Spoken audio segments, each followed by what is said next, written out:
I'm very pleased to be here this morning to welcome you all and bring greetings on behalf of the Director of PAHO, Dr. Carissa Etienne, and the Director General of WHO, Dr. Tedros Adhanom Ghebreyesus. Honorable Prime Minister and Excellencies, the start of vaccine rollout is a hopeful step in the right direction to fight against the virus. And PAHO is proud to facilitate this urgently needed effort in Barbados.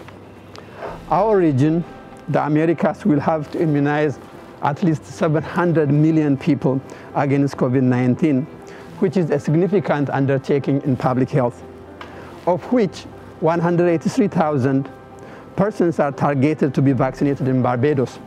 Madam Prime Minister, please accept our sincere congratulations and appreciation for your strong leadership in the national COVID response and efforts ensuring equal access to the vaccine through the COVAX Facility, and PAHO congratulate your government as well. Thank you very much. I'm really thrilled to join you today for this handing over ceremony of the vaccines that have been delivered through the COVAX Facility. And this is the first round of delivery of vaccine happening in Barbados and simultaneously this week in the Eastern Caribbean countries. And with a second round expected later, we expect to cover 20% of the population that will be vaccinated through the vaccines delivered through COVAX. What can I say? The eagle has landed. And I say that because this has been really a very long journey for us, awaiting the arrivals of vaccines in this country. And I know I speak for the Permanent Secretary, Mrs. Janet Phillips, who has worked assiduously in ensuring that we reach this point, and the Chief Medical Officer as well.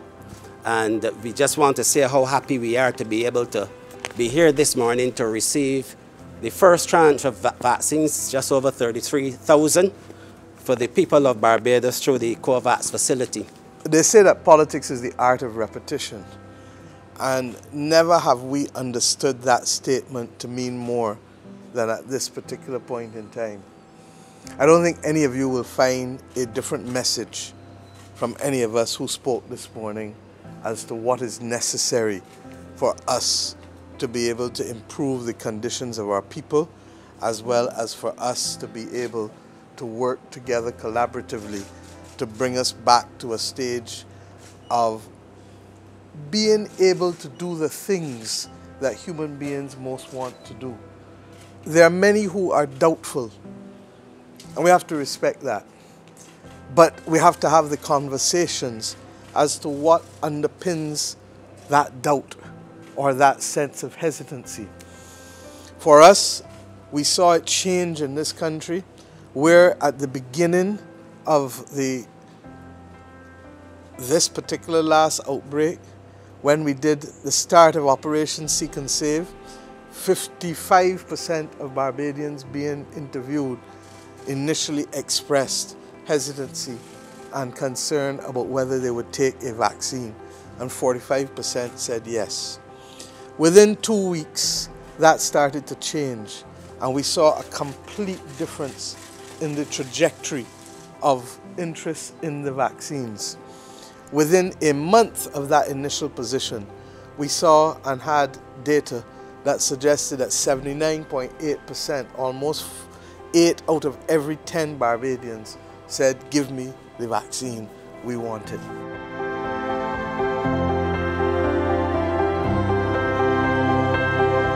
Generally, I would say when we first started, the response was kind of slow. But then as we went along over the days, you find that the response pick up. And I think maybe it is because persons were just waiting to see, all right, let me see when my sister goes, or let me see when my brother goes, what happens. But after a couple of days, then the response was really great. That it just picked up as we went along. I find the most questions persons were concerned about their illnesses. For instance, someone might say, well, I'm a cancer survivor, I'm on chemotherapy, or can I still take this with my regular medication?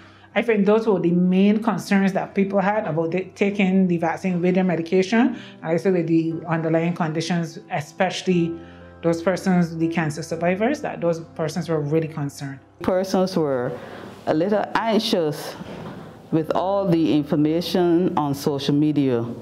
But when the vaccine actually started to roll out, to be quite honest, we got a very good response from day one. All categories of staff actually took the vaccine, whether it be the doctor, the nurse, the maid, the general worker, admin staff, pharmacy, all categories of staff, security, all categories of staff actually took the vaccine. I had a reservation or two because they said an issue or two was arising from it. But I do a lot of reading, and just for me, it was like the benefits that kind of outweigh, you know, the risk for me even more.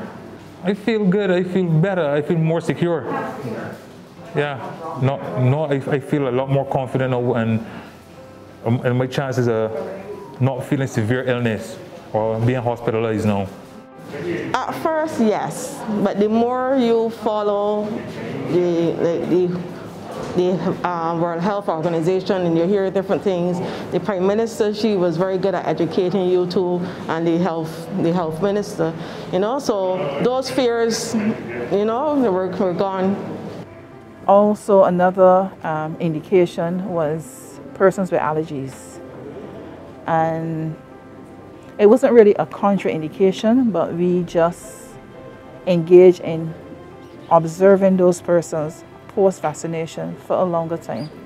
And we didn't really have any serious reactions to persons. It was just minimum reactions, just what was expected with any vaccine.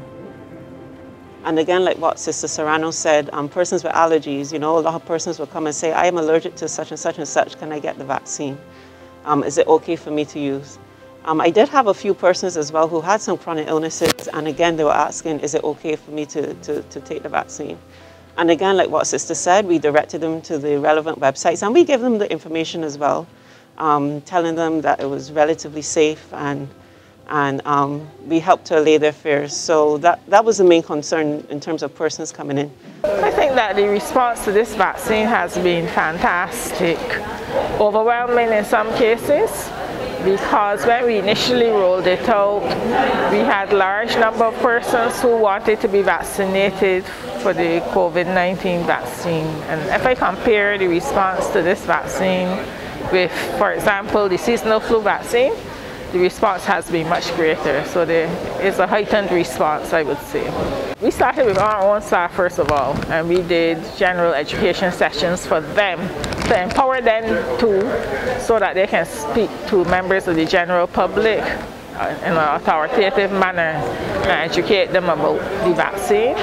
Because we know that there are a lot of sources out there that put out some pretty scary things. So you had to be able to address the myths and the rumors and so on, and give them the facts, and also point them to the credible sources where they could read for themselves and verify the information.